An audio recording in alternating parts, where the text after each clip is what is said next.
Howdy. This is Mission Texas, a political podcast about winning Texas by 2032, or else we may lose the White House for a generation. I'm one of your hosts, Alex Clark. And I am Kate Rumsey. Other podcasts may focus on the day-to-day or the next election, but we are keeping the eyes of Texas on the bigger prize. What happens after the next census? Welcome back to Mission Texas, where we're talking to people who are going to shape the state and figure out how we're actually going to win it. Today's guest is Junior Izanu, a rising political leader out of Grand Prairie who just pulled off a major primary upset against a longtime incumbent. We were just looking this up before the podcast started. Severely outspent. He is part of a new generation of candidates thinking differently about how Democrats here in Texas are going to compete and win. We're going to get into a story, what his campaign was doing differently, and what he thinks is going to take to flip the legislature. And I know everybody likes to talk about the presidential race, and they love the statewide, but let's get into talking about the legislature. We got to start at the beginning. Junior, welcome. Tell us, how did you decide to run for this race? How did you get involved in politics in general? Alexander and Kate, thank you so much for the opportunity to join y'all today. It's truly an honor and a privilege. You know, I decided to get into politics really in high school. During that 2016 presidential election, Bernie Sanders inspired me. You know, I just loved his authenticity, the way that he looked at the issues, and he cared about regular working people. And that resonated with me. You know, you don't have to agree with a politician on every single policy, but I really loved his fighting spirit and the issues that he brought to the table that, you know, were extreme back in 2016, but are now mainstream. 2026, when you look at $15 minimum wage, you look at Medicare for all, issues like free college tuition for students at public schools, things that really matter to people now. So I ran for city council when I was a 21-year-old going on 22 during my last semester at UT Arlington, defeated a 12-year incumbent to get on the city council, served as an at-large council member for 5 years, and decided to run for state rep following that 2024 election when Donald Trump won again. And I said, you know, the Democratic Party needs change. We need change. What we're doing isn't working anymore. It may have worked back in 2008, 2012, but for somebody like Donald Trump to win twice, and with all the baggage that comes with Donald Trump and all the insanity as well, telling me that a lot of voters, especially working voters, working families, are looking at our party and saying that we're not doing enough and we're not delivering like we need to. And I wanted to be that change that I wanted to see. I didn't want to sit on the sidelines. I wanted to get in the game. Thank you. Well, thank you for running, especially as a 21 and 22-year-old. I'm wondering, do you have any reflections on that race when you're running for city council versus this one? Did you take with you some nuts and bolts of campaigning, or you're like, man, I can't believe I did that and won? You know, that election was the toughest one. My first election running for city council, that was the toughest race I've ever run because I didn't have a base. No one knew me, you know, and I was a young, scrappy college student running against someone that was part of the establishment. And during that race, I experienced firsthand a lot of racism, both in front of me with voters coming and cussing me out and telling me that a black man should not be running. And, you know, stuff that I dealt with in mailers, stuff that were, you know, digital ads that were run against me. But it made me tough. It got me prepared for this moment. And the things that I took from that race that I did in this race is just the pure grassroots campaigning, canvassing, knocking on doors, reaching people directly, but keeping it local and keeping it focused on improving the lives of people on a day-to-day basis. And voters, regardless of ideological stripes, resonate with that. When you talk about issues like housing, talk about issues like raising wages, talk about education, fully funding our public schools is important to everyone, regardless of ideology and party. So that helped me in this race, and I'm just so excited to serve in the upcoming legislative session. I'm so glad you brought up housing affordability. Is one of the issues I think is just top of mind, especially for young voters. To see the median age of first-time homebuyers continuing to just climb. How do you see your role within, kind of think about delegations of representatives going down to the legislature? And at least within the young Democrats I know, there's a little bit of some complaining about how they do on housing issues, actually. So how do you see your election, your role as a new progressive voice to support efforts to actually make housing more affordable? And how are you going to do that? A really good question. And for me, being a younger candidate and now an elected official, I dealt with it when I was trying to buy my first home. The high interest rates, as well as coupled with the high market value, that's what they call it, market value for these prices. They're balloon and they're extreme. You bought a house. I bought a house 2 years ago. Congratulations! You bought a house younger than me. Because for the record, he's 27, right? Yeah. Okay. I was in my 30s before I could afford my first home. So good on you. Thank you. But I mean, that's normal, right? But as I was talking to voters in this election, and I really hit this home in conversations with voters, the average age for a first-time home buyer in 2025 and 2026 is 40 years old. Oh. Compared to 20 years ago when it was 31. The average age, the mean age is 40 years old now, which means something we're not doing something right. But we have two issues. We have an issue on the front of people just being able to afford apartments, to afford a 700 square foot apartment. It's ranging in the DFW area about $1,500 a month for rent. And let's say you get that apartment. How can you save up enough money to buy a single family home, to get enough money for a down payment, to have enough money to pay for that monthly mortgage? So for me, when I get into the legislature, I think I'm going to be able to find some bipartisan support on one of the major ideas that I have when it comes to making homeownership affordable, which is banning private equity and the large corporations for buying single family homes. We're seeing across the country for the first time a big push for this from both Democrats and Republicans, because people have children regardless of political persuasion, and they're seeing that their kids are being priced out of homeownership because you have these large corporations come and buy up all these single family homes, turn them into rental properties, or they just try to flip them, continue to increase the prices for these homes. Coupled with the high interest rates, it's near impossible for anybody to break into homeownership. So that's an issue that's very important to me. The second idea that I have is the state can create a subsidized mortgage program where they buy down the interest rate for first-time home buyers that qualify. So you have to have a decent credit score and everything, and make under $150,000 a year. But for the first 10 or the first 15 years of you living in that home, you have a subsidized mortgage. So you can just get accustomed to being a homeowner, be able to afford it. People don't just talk about it. The mortgage, the principal and interest is one part. The property tax is another part. And the insurance cost, which is an issue that we have to tackle in Texas so we don't turn into Florida or California. The homeowner insurance issue is going to kill us, maybe not today or tomorrow, but in the next 5 to 6 years, especially with the climate crisis that we're facing. So for me, trying to make sure we get that subsidized mortgage program, that interest rate buy down program through the state will help a lot of first-time home buyers buy their home for the first time. Talking my language, I'm a lawyer for tenants and homeowners, and I specialize in insurance disputes. So one of the things we see a lot are these kinds of people who just want to make profit at all costs, and they're not good landlords, or they're doing shoddy work on homes. They're buying them up and they're leasing them out, and there's mold and there's other issues. And I think there's going to be maybe an unintended benefit when it comes to that issue as well. If we can get people to actually own their own homes, they're going to do the things to take care of their families that these landlords and these people who are just, rent-seeking, profit-hungry people are cutting corners on. Like you see, like they'll, instead of sending out like a qualified licensed remediator, they'll send out a handyman. And they'll like paint over a moldy wall, or they'll spray bleach on a vent or something and think that's good enough.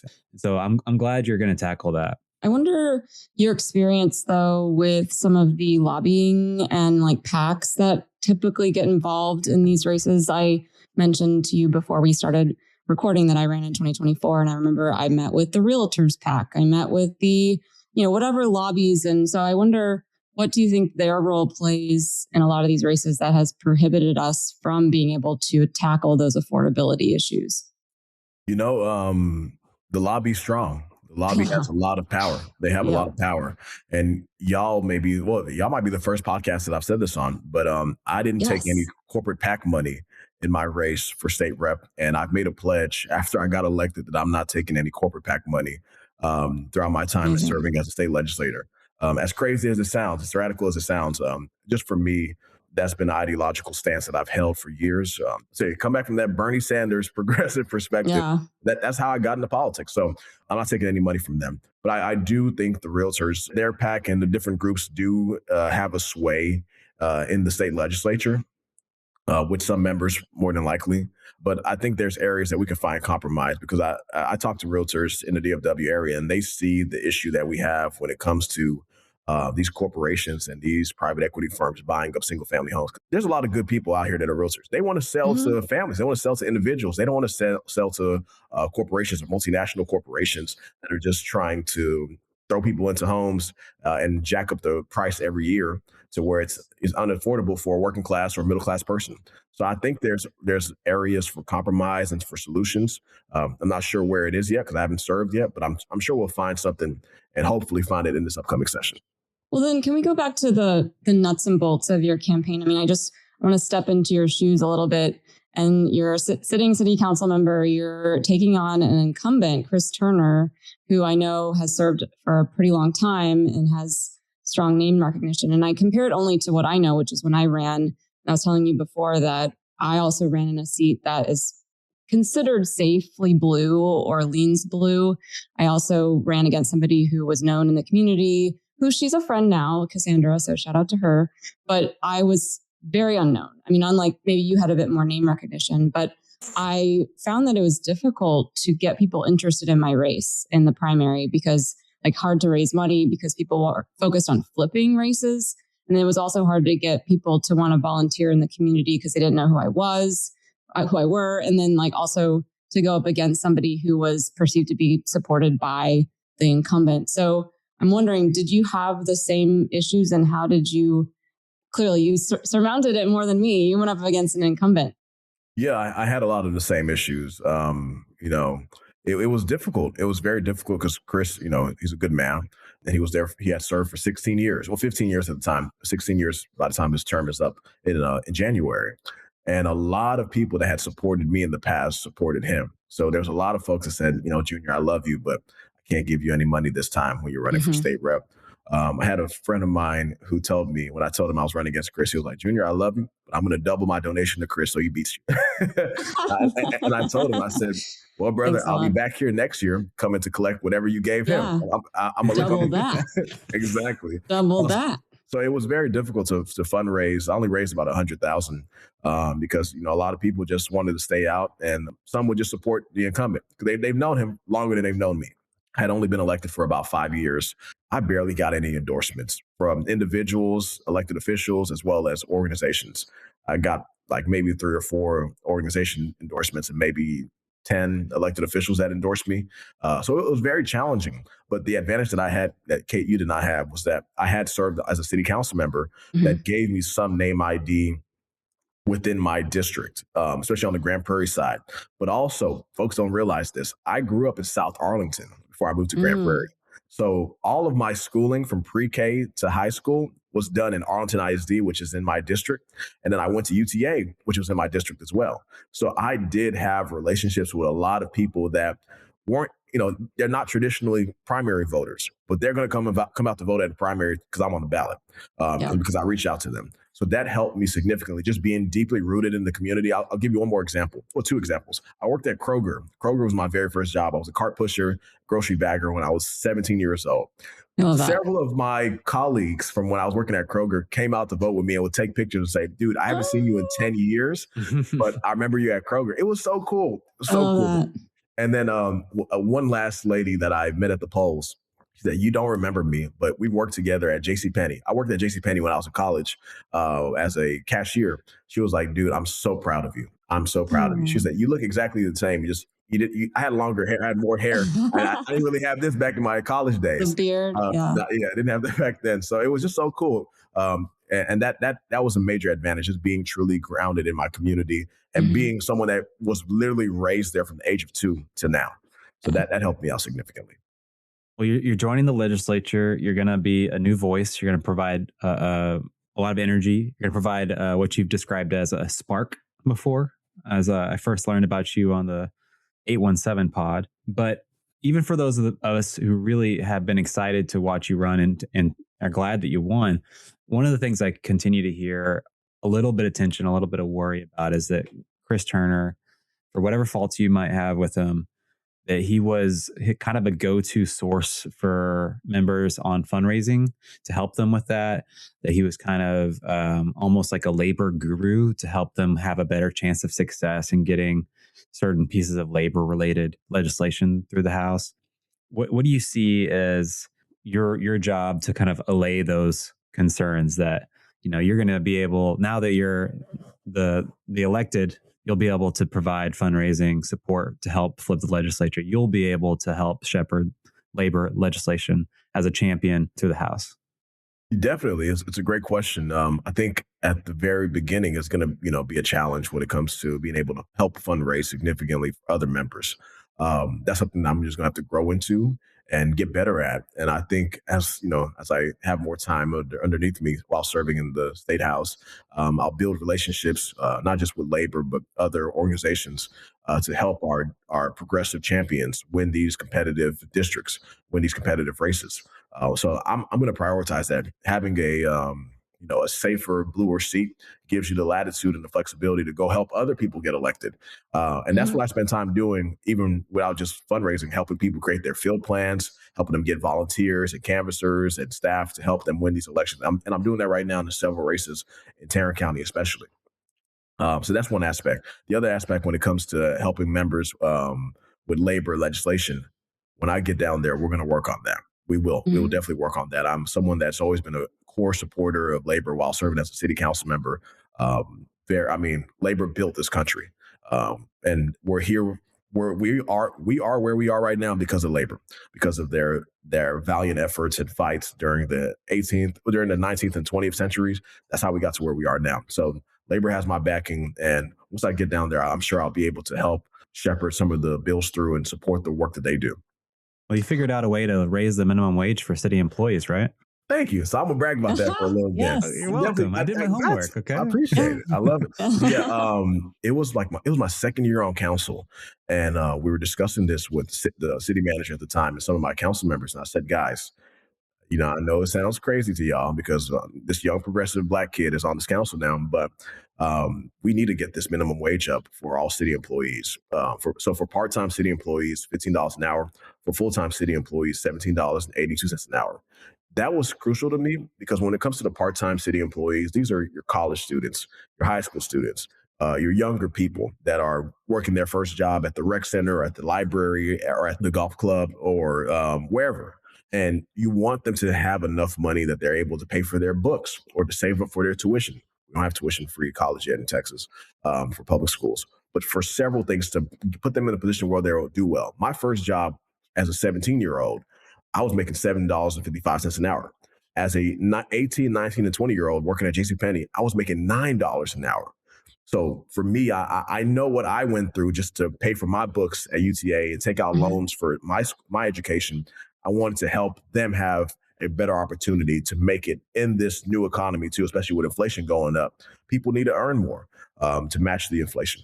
I remember what that was like. I was a tutor at Kumon. I did retail selling clothes at PacSun. Remember Pacific Sunwear? PacSun. I remember PacSun. Yeah. I used to go there. I was a server at Olive Garden and Cracker Barrel. That's even less than $7.25. You get that server minimum wage. It's crazy. I was a cashier as well in college, and I became a manager. And you know why? Because I got another $1 on top of my minimum wage. And I also got a free Starbucks or Subway. And, it's a little humbling when you're putting on a hairnet and serving sandwiches to your classmates. But you know what? We all got degrees at the same places, and look where it got you, Junior. But I wanted to tell a little bit of a story. I was in a campaign school. It was called the LBJ Women's Campaign School. And we had to do a project. And one of the projects was to run for city council. And guess where? In Grand Prairie. Grand Prairie. Yeah. So I did all this research we all had to. And speaking of your city employees, we had to look up all these rules and get all sorts of campaign finance information. And we ended up all calling the city employees, the clerk or whatever. Yeah. And after a while, these people from your city government were like, "Are you from that campaign school? Y'all keep calling." And I felt so bad for those employees in Grand Prairie because they had to put up with us. But it was a great foundation to learn how to run for office. So shout out to the LBJ Women's Campaign School. I'd love to talk to them. But I wanted to follow up on one of the pieces that you mentioned earlier about endorsements and also fundraising? Because I think there's a perception when you're running for office, speaking of campaign school, when you're learning about this, is that, oh yeah, you got to get all these important endorsements. You got to focus on that time, and you got to do call time, and you got to run. You're only perceived as a really good candidate if you are a good fundraiser, right? And I'm wondering, what are your thoughts now, having been so outspent and also not having those key endorsements? So endorsements, to me, just being 100% transparent, are negligible at best. They don't matter like that. Unless Barack Obama's endorsing you, or yeah, someone of like significant magnitude and clout, it doesn't matter as much. It doesn't, because voters half the time don't know these people, and voters don't really care. But the endorsements matter if you're running, let's say that you're running a really bad campaign and voters don't, like, let's say I was running a really bad campaign and I didn't reach out to them. I didn't knock on their doors. I didn't have conversations with them. They would vote for the candidate with more endorsements because that candidate seemed more reputable, and they didn't know the other guy. But when you run a good campaign, those endorsements don't matter because people don't generally care unless they don't have any information. The endorsements matter more in environments where there's low information. Same thing with money. Money is important. You need to raise money to run competent campaigns. It's important. Like, for example, what helped me in my race was a couple things. Mr. Turner, is a good man, but he spent a lot of his money just more on TV and mail. And I knew I didn't have money like that to spend on TV and mail. So I spent a lot of my time, energy, and my money on just door-to-door canvassing, having real conversations with voters. But it also helped that it was just him and I running against each other, and not a race of 10 or 15 people. I bring this up because I have some people that are calling me that are running for mayor in Dallas, and, having real conversations with them about the difficulties and the importance of money in that race, just because there's going to be 20 candidates running. And the way that you stick out and stand out to voters is by having your name out there. So money is important, but money's not the end all be all. There's a lot of candidates that have been outspent 10-1, like myself, candidates that have been outspent 20-1 that have won their races, even with not having the money that their opponent had. AOC, when she ran against Crowley, she was outspent. He spent like 1.2 million. She spent like 90,000, and she beat him. So it's possible, but money is important, but it's not the end all be all, especially in a race where it's just you and that incumbent, or you and one other candidate. It's much more manageable. Yeah, I think that's right. And we're seeing like the attention economy, whether it's AOC or Zoran, there's a kind of a new kind of modern playbook that I think has to be written. And the old one, maybe not shredded, but it's got to be updated. It's got to be refreshed. Yeah. And I think what better time to do that than in the run up to 2030? I mentioned you were on the 817 pod, and I was immediately drawn to you because you were talking about basically the thesis of this whole podcast, which is 2030 is coming, whether we like it or not. And we're going to get 4 or 5 new congressional seats. And that means we're going to get 4 or 5 new electoral votes. And we don't figure out Texas, we're going to be in a world of hurt for a long time. And so you have diagnosed this problem on that podcast. And I was like, oh man, he's singing our song. That's great. Good to see someone who like gets it. So when you think about this, how do you see, and we'll let you get into like the last word at the end about how we're actually going to flip it. But when you see this problem, how do you diagnose, like, what's the issue for us getting the legislature back? Because we can do a lot of things and have a better hand in negotiating a better map with the governor or the attorney general or different statewide offices, and everybody wants to focus on those. But like the legislature would be even better. If we can have the legislature, we can be the ones making the decisions on the maps. So what is the issue now with winning those seats? How do you see it? So the Republicans did a really good job in cracking and packing us in the 2021 redistricting session when they redrew the lines back in 2021. They made it very difficult for us to win, crucial elections. And that's why, going back in history, back in 2020, it was really crucial for us to pick up those seats in 2020. Like we really screwed ourselves by not winning those. There was like 10 races that were decided by less than 3 points that we really needed in 2020, really needed desperately. So Republicans have made us pay as a result. But we're having advantages now where a lot of people of color, progressive people that have moved from outside of the state into Texas are moving into all of these different communities that were once considered in districts that were once considered R+10s, R+9s, R+8s. I believe in this 2026 election, a lot of those R+8s are going to be D+1s, D+2s, maybe R+1s, R+2s. They're going to be very competitive because you have a lot of people that have moved, and you're having movement amongst voters that have called themselves independents, that lean Republican, that are just disgusted with the party and are looking at Trump and saying, you promised no more wars. You promised lower gas prices. You promised affordable groceries. You're doing the opposite. So I think that's going to be to our advantage. We still will have a challenge in flipping the state house, for example, because we need to pick up 14 seats. So my goal is pick up 7 or 8 seats this year, hopefully, and then retain those seats in 2028, try to pick up another 2. And by 2030, pick up the additional 2. So we have a 76 to 74 majority in the state house. That's so the cycle crucial. That matters, right? 2030 is 2030 is that's the ball game. Like, folks don't realize if we screw it in 2030, it screws our generation for the next 20 or 30 years. Yeah. It really just does. Like, 2030 is so crucial. It is fundamentally crucial for not just Texas, but for this nation as a whole.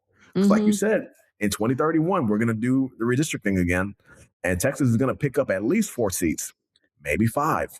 Where are those seats coming from? California, Illinois, Pennsylvania, New York, and one other blue state.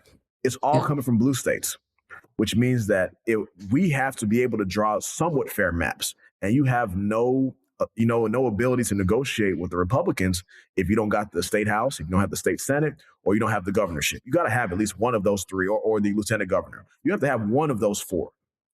So that's why, for me, I really believe, guys, we'll talk about how we can get there later on in the conversation that you stated. But if we do what we need to do, run really good candidates that focus on these kitchen table issues and then deliver on these kitchen table issues, communicate how we're delivering. That's the other thing the Democrats don't do well. Communicate what you're doing. Get those quick wins, those small victories, but also create the environment for those longer wins, those longer victories that you can talk about every cycle, that you show people what we're doing every cycle, how we're improving their lives every cycle. So when they go and vote, they don't even hesitate about voting Democrat. They're like, we're voting for them because they take care of us. And that's how the Democratic Party once was. People thought of the Democratic Party as the public works party, the party that delivers on the basic infrastructure needs, the basic social welfare programs that help us on a day-to-day basis. And that's what we have to return to if we want to flip the state by 2030. Yeah, I mean, one of the frustrations I think we have is that so many people are focused on this race in 2026 and the Senate race, and yet we are trying to focus not only on that, but also on the long term in 2030. And I think more people are coming around to the idea that we needed to be flipping our state ledge. And we, on our podcast, really try to focus on down ballot races and state house races like yours. We joked that we tried to have every person who's flipped a seat from 2018 because we had like 12 people in that year. But I mean, this is another Trump midterm. And so it seems like we have a very good shot at gaining a lot of new seats. But in 2030, I mean, I'm just thinking long term, like best case scenario, we win the presidency in 2028.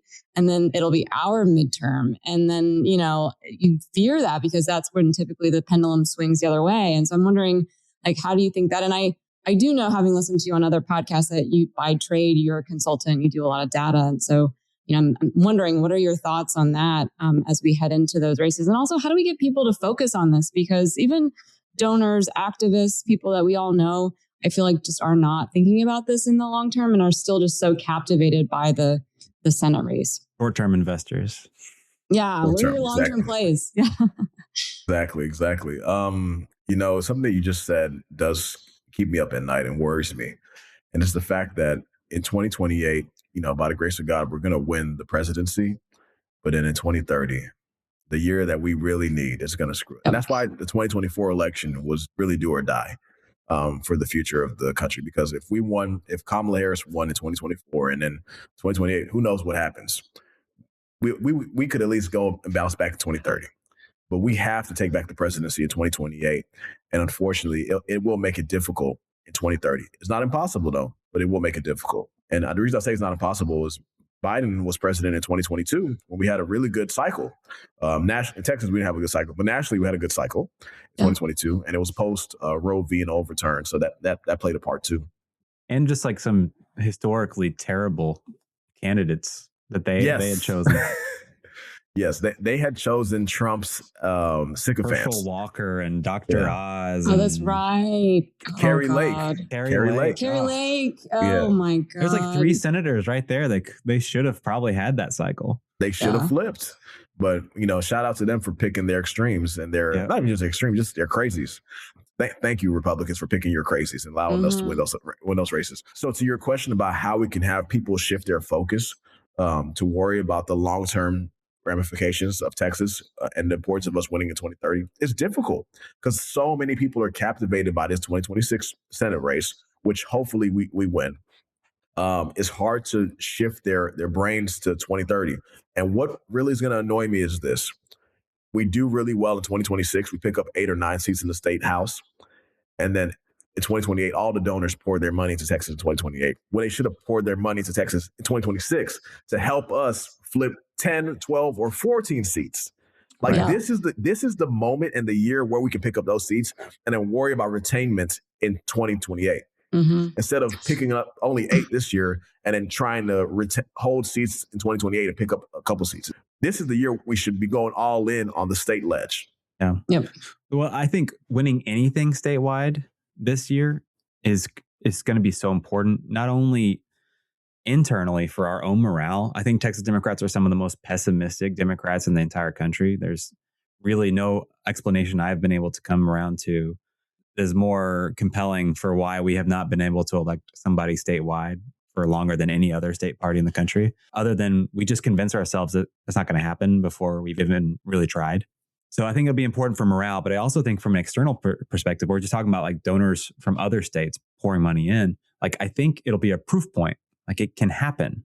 And I think once we unlock the fear, the pessimism, and just be like, okay, game on, this can happen, I think you're going to see people invest earlier, make better choices, campaign decisions that flows from that. Like, I get so sad every time I think about how half of the money Beto O'Rourke raised in 2018 was like in the last month of the race. Yeah. And I think the reason why it is, and I understand, is because that's when we finally got a poll showing that Beto could win. And people were like, oh, it's possible. And they started to act like we could win. Finally. We have a poll right now out there that shows that James Tallarico can beat Ken Paxton or John Cornyn. So we have that proof point way earlier than Beto had it because of the rock star primary between, Jasmine Crockett and James. He's much better known in the electorate overall than Beto was at this point in the race. At this point in the race, even activists had not heard of him, really, unless you were from El Paso. Like, he was like this guy who would do like Facebook live streams while he was, on his truck and all that. But, he became more famous much further into the race than we are right now. And so I think that the attention piece is good for us right now. And Kate and I are actually going to be hosting a fundraiser for our Railroad Commission candidate tomorrow, John Rosenthal, because I think there are lots of other statewide races that I think are sneaky opportunities. Like, I think 100%. I think James could lose at the same time Rosenthal could win. Right? Yeah, he's having a hard time fundraising because nobody cares. I mean, think about that. But I mean, Alex, I don't know if you wanted to finish your thought on that, but I had something to piggyback on, which is like, in 2028, we will not have a big statewide race. We will not have a Senate. We will not have governor, lieutenant governor, AG.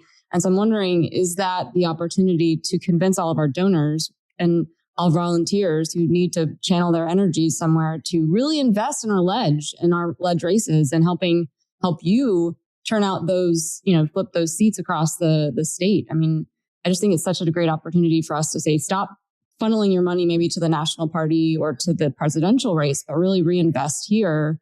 And all that, how many millions of dollars Tallarico has raised, let's channel that into our local races here to really flip the legislature. Well, and require whoever our nominee is in 28 to run honest to God campaign in In Texas. Texas, yeah. Yes. Not a campaign in name only. Exactly. No, I think y'all are very correct about that. 2028 does present that opportunity where you don't have anybody else on the ballot. Focus on the ledge. Focus on those down ballot races. Let's win the majority in the state house by 2028. Let's do it. Let that be the goal instead of just 2030. And I Let's think, call it now. Let's do it. yeah, Like Babe Ruth with cigars. We're doing Point it, to man. Yeah. exactly. And that way we can focus on the Texas Senate in 2030, right? And then try to pick up whatever we can in the Texas Senate. Try to get as close as we can to 15. You know, I was looking at the numbers. Let's say Taylor keeps his seat this year. Taylor Ramett, who won the special election. I believe he'll be able to keep out. I met with him the other day. Taylor's a sharp guy, solid guy. I love Taylor. He keeps his seat. That'll put us at 12. That keeps us at 12. And then there's one seat, I forgot who won it. A Republican's in one of our seats that's really a D plus 4 or 5 down there in the Valley.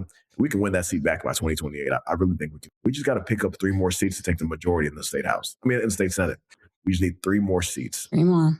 So, it's possible.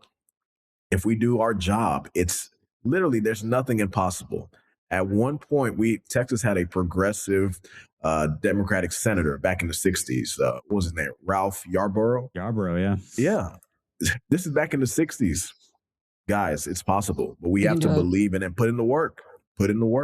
We certainly can't decide that the race is lost before it starts.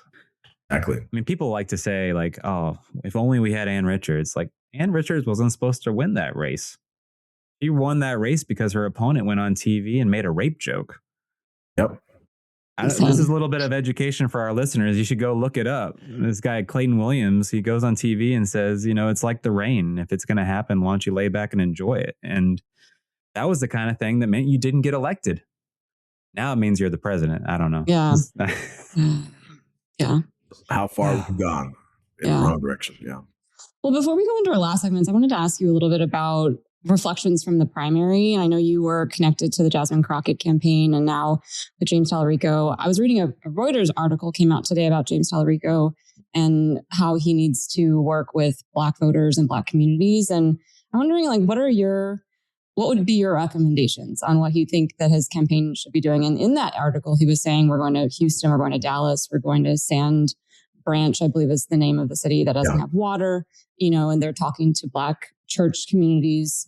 And you're wondering, how can they speak to the issues of those communities? Where can he go? What should he be doing?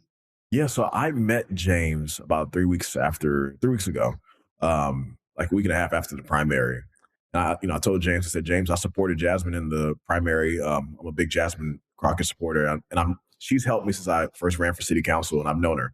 I said, James, you have my 100% support. We got to win this, and you're a great candidate. Which James is a very good candidate. I was very excited because we had 2 great candidates running for the Senate. 2 great ones. That never happens. And primaries are a good thing. People need to understand primaries are a good thing. They make the party better. And they make your candidate stronger. So James is going to be a strong general election candidate because he had a difficult primary. I think when it comes to Black voters, Democrats as a whole, not just James Tallarico, and this is what I was trying to communicate to people in a few interviews. Democrats cannot look at Black voters as a turnout audience or turnout demographic. Black voters are a persuasion demographic, just as Hispanic voters are, white voters, Asian voters. You need to tell them what you're going to do for us. I'll tell you this, at the polls, I have Black folks come up to me. It'll be me and Chris standing by each other at the polling sites. They will say, so what are you going to do for us? They'll ask me. You have to earn every single vote. You don't deserve anybody's vote. You have to earn every single vote. And that's what James Tallarico will have to do. And I believe he's already started the work, meeting with the Black pastors, the ministers. And the thing about the Sand Branch water issue is James was meeting with them during the primary. He met with them before the primary was over. So he was doing the work before that. So I commend him for that. But just continue to travel the state, meet with the folks everywhere. Go to East Texas. East Texas, it's so crazy. If East Texas, which is the area that has the most Black folks in Texas when it comes to a region as a percentage, it's about 20% Black. Wow. If we just moved East Texas 10% in the Democratic corner, we win the state. Just move You're East the Texas first over. person to tell us that. That is amazing to hear. I remember Okay. seeing the kind of the map of the primary turnout between Tallarico and Crockett, and seeing like there was something happening in East Texas. And I think people forget, to her credit, one of the things Jasmine She did was early in there. her career, she was like a Bowie County County. Democratic chair, like party Yeah, chair. and a public defender, I think, in that area, right? So, Guys, I'm gonna tell y'all yeah. something that I've told a few people, and I can't do this yet because I don't have the money for it. But if I had the money and the time, I would do what Stacey Abrams did in Georgia, here in Texas, but I would focus in East Texas. Hmm. Literally, East Texas has the opportunity. Like, if we just invested year round $2 million in turnout operations, but not even focus on the partisan races, focus on the local city council, school board races. And this is why East Texas voters, the black voters that live in East Texas, generally don't vote because they don't feel like nothing changes when they vote.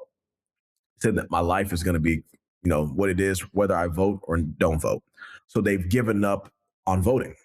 But when you go out there and you help them elect their first mayor, first African American mayor of a African American majority city, or elect their city council member, that they now, a friend that lives down the street from them, that they can call whenever they have an issue dealing with their utility or dealing with an infrastructure problem or with their local park or recreation center.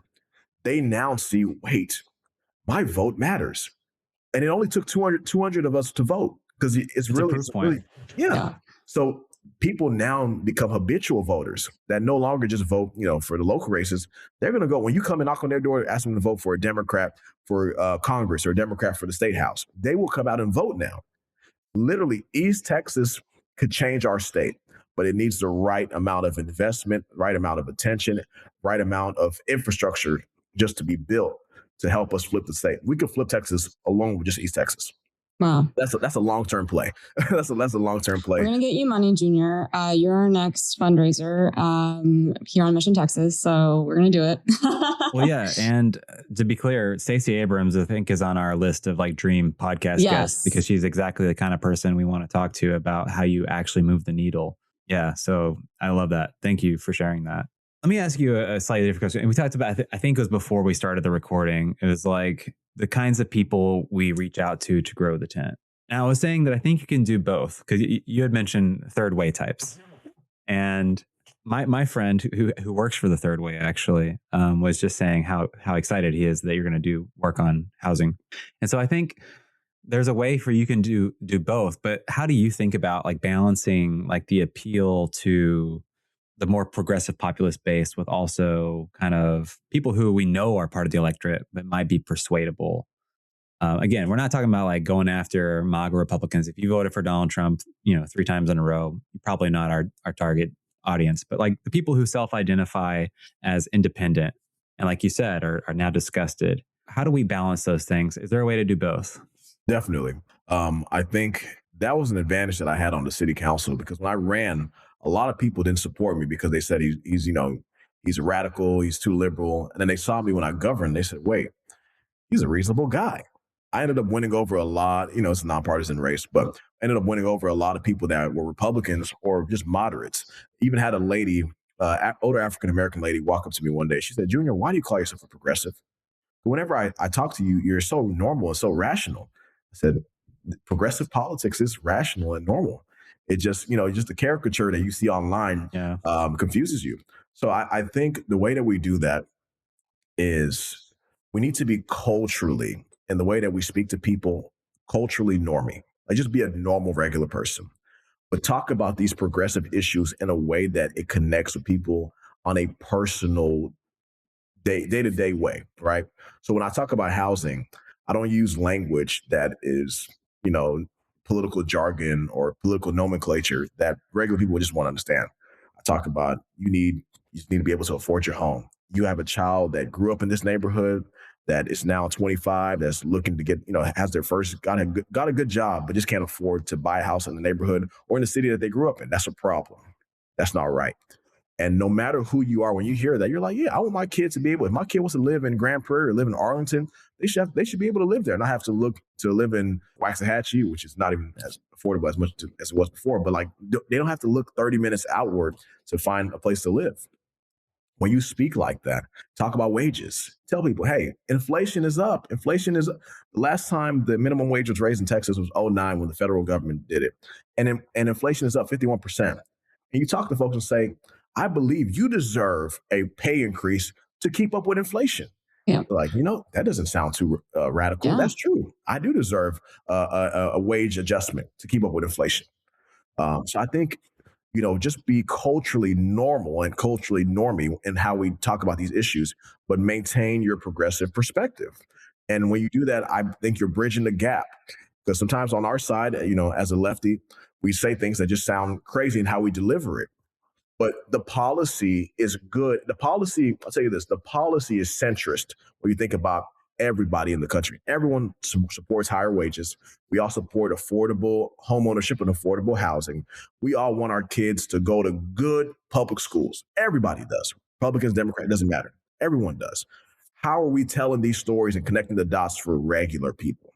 And when you work on that and you stay very disciplined and focused, you win. Like for me, when I ran against Chris Erner, I focused on the kitchen table issues. Like that's all I focused on. Drilled home the kitchen table issues because that's what matters to regular people.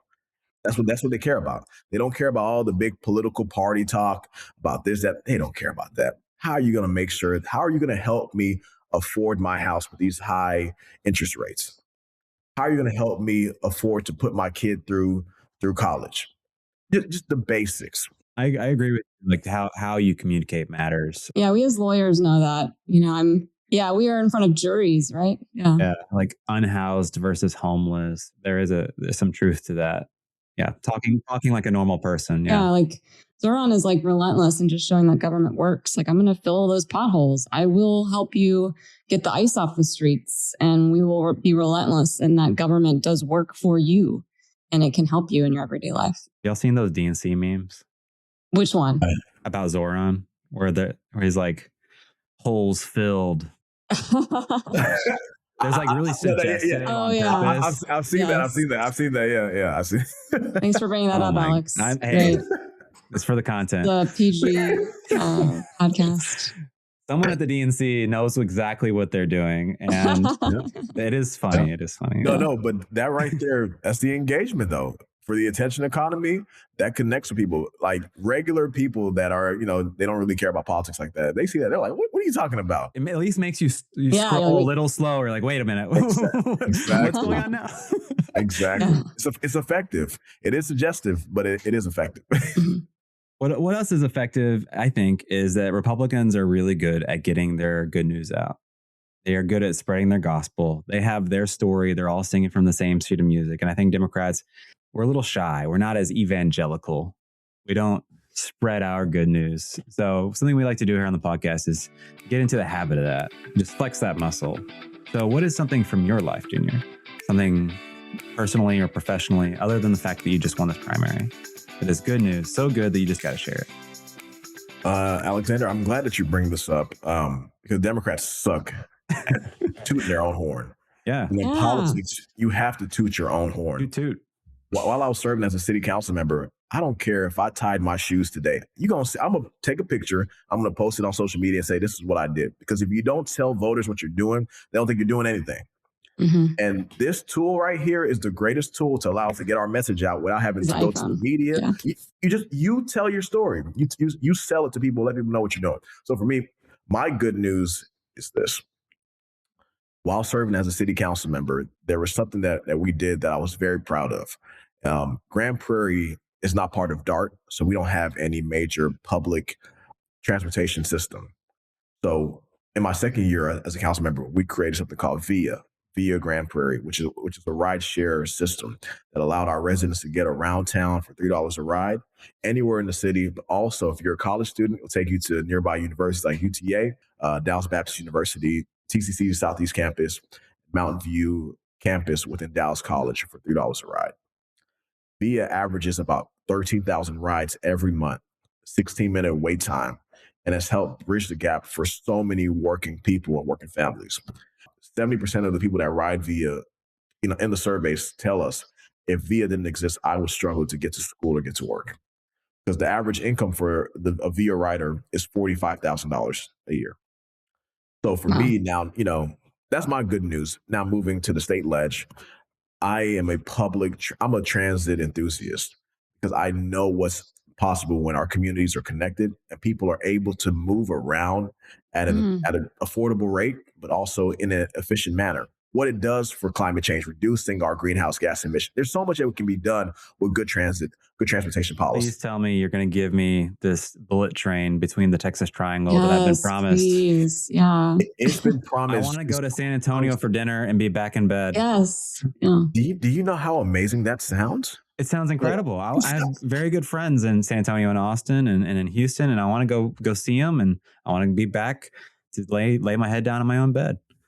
If we could, not if, when we do When? that, Mhm. that will transform our state to a different level. I mean, look at the East Coast. When you can take the Amtrak from DC to New York, take you about 3 hours, and then you can come, like you can do a day trip. I've done a day trip from DC to New York and then back to DC in one day. And you can work on the train. You got your Yeah. Wi-Fi. You got a table. You got food. It's comfortable. I mean, it's great. Texas, we're gonna get there. We're gonna get there because they've been talking about this bullet train since I was like, I think like 8 or 9 years. Listen, just the mid 2000s. It's time that we get there, and we have to, just. Other countries have nice things. I want nice things. I want my Yes. bullet train. And we can We're gonna do have it. We can yeah. do it. We can do it. It's possible. Government can make good things happen sometimes. when we Yeah. do our job, we can make good things happen. And that right there is super important to me. Transportation is sexy. We're going to make it that way. Yeah. It is. Alex, what's your good news? My good news. I am the vice president of the board for a preschool here in Dallas called the Children's Center. And tonight is our yearly fundraiser called PINO, which stands for Parents in Need of a Timeout. So it is 90s themed this year. And I don't know if you can see here on the screen, but I've got my shirt and my blazer and a gold chain. So I've got my 90s attire on, and I'm very excited to relax with my fellow parents. I think when I was in the 90s, it was like flannel. And I would have worn flannel, but I don't know that I have mine anymore. I used to have this great flannel pearl snap shirt that I would wear whenever I was pretending to be the brawny man, or the paper towels. Yeah, I got you. There you go. Well, you, Kate? Yeah, I just had some friends in town, so shout out to them from Michigan, and they say that they listen to the podcast because they're obviously my friends, and I have to force them to do that. But shout out to them. And I was like, what am I going to show off with Texas and this area and this proud state that I'm a part of? And so we went out to Fort Worth, and I love the zoo out there. So incredible zoo. And then we went to the stockyards, and it's just so fun to show off your state and your area. But it's it's not New York, it's not LA. What are you going to show a 10-year-old? So we were able to have a lot of fun and show them around. So that was a really great time for me. And speaking of good news, just saying spreading our gospel of what we can provide here in this state and how awesome it is. So in our community. So I'm really excited about showing them that. All right. Well, before we get into our last segment, I wanted to put a little bit of a plug in for our Patreon. If you would like to support us as independent media and help defray the costs of our podcast, you can become a member for just a few dollars a month, or you can support us by giving us a 5-star review wherever you get your podcasts and share our social media. Okay, well, now we alluded to this. This is our last segment. We're going to give it up to you, Junior. It's your last word. How are we actually going to flip the state? We've talked a little bit about it over the course of the podcast, but what's your thesis on how we flip the state, the legislature, our statewide? Think of this as the last stand at the Alamo. What are you going to leave us with? Rally the troops. Rally those troops. Get us going. Thank you again for having me. Truly an honor to be here. I think it started with my race. When I got on that podcast with the 817 pod, I talked about being the spark for our state. It's going to piss off a lot of people. And there are people that are pissed that we're doing what we're doing, but we have to. If we're going to move Texas forward, if we're going to move the state forward, if we're going to move our nation forward, we need change. And change is coming to the Democratic Party across the board, from federal, state to local. If we're going to flip Texas by 2030, if we're going to take the state house and hopefully the state senate as well, and win a governor's race, at least by 2030, we're going to need progressive, populist people that focus on economic kitchen table issues, raising wages, making homeownership affordable again, fully funding our public schools, making college tuition free. Hammer home these issues. Yeah. Hammer home these issues. Stay disciplined, stay focused. And I'm going to tell you what I'm going to do. I'm very lucky and fortunate to have a safe blue district. I'm going to turn out my district, get them to the polls, make sure that they vote in these general elections, make sure that they vote in these primary elections so we can win these races. Make sure that they're voting on the local races too. I'm going to spend my money, my time, and my energy to do that in my district. I'm going to travel the state wherever the party needs me to do that too, because I know what's possible. But guys, we have to be disciplined. We know the contents and the character of our state, but Texas is not a conservative state. It's a working class state. It's a blue collar state where people work really hard and they deserve a government that works just as hard for them. And I believe we will flip this state, but we have to stay focused on these issues that matter to regular people. And I'm telling you now, by 2030, we will win the state house. We will have a Democratic speaker of the House by 2031. Yes. Woo, y'all heard me now. What's today's date? April 10th, April 10th. Yeah. It's going to happen. It's going to happen. Speaker Izanu, is that what's happening? Yeah. I didn't say that. I didn't say that. Don't get me in trouble. I didn't say that. But it's going to happen. It's going to happen. Amazing. I love that you were saying that you need to turn out blue voters, because that helps in a statewide. And I think that some safe blue seats don't get as much love because people aren't focused on those. And it's hard for them to fundraise and turn out people and get canvassers because everyone's kind of focusing on the flips. But every blue vote counts. And so if you can turn out a high concentration of blue voters in a safe blue district, then that helps in every statewide. It helps the other races that are around you, a Senate seat. So I love that you're saying that. Well, Junior, how can we support you? We mentioned I vow I will help you fundraise for this East Texas project. How else can we support you and follow you? I appreciate that. Well, you can check me out on Instagram, Twitter, what else? TikTok at Call Me JRE. If you want to follow me on Facebook, just type in Junior Izanu. Izanu spelled EZEONU. I'm on YouTube. My podcast is on my Fair Play Politics page on YouTube, but you can just type in Conversation with Junior Izanu. You'll find my podcast. Yeah, that's how you can support me. And I'm very blessed to potentially be serving as a state representative next January. I'm state representative elect for District 101. So I'm so excited to deliver on good policy. And I just thank y'all again for having me. Thank you so much. And I also will become a Patreon subscriber. So y'all make sure y'all become a subscriber too and support good independent media, because we need to support our independent media. Let's do that. I know. We're going to share your content and hopefully get on your podcast so we can have a cross collaboration and support each other, because you're independent media as well. Well, thank you, Junior. We had a blast in this conversation. I'm going to say see y'all next week, and God bless Texas. You can follow us on all socials at Mission Texas Podcast. Email us at missiontexaspodcast@gmail.com. This episode is edited by Juan Jose Flores. Our music bumper is by Adam Pickerel, and our cover art is by Tina Sohn.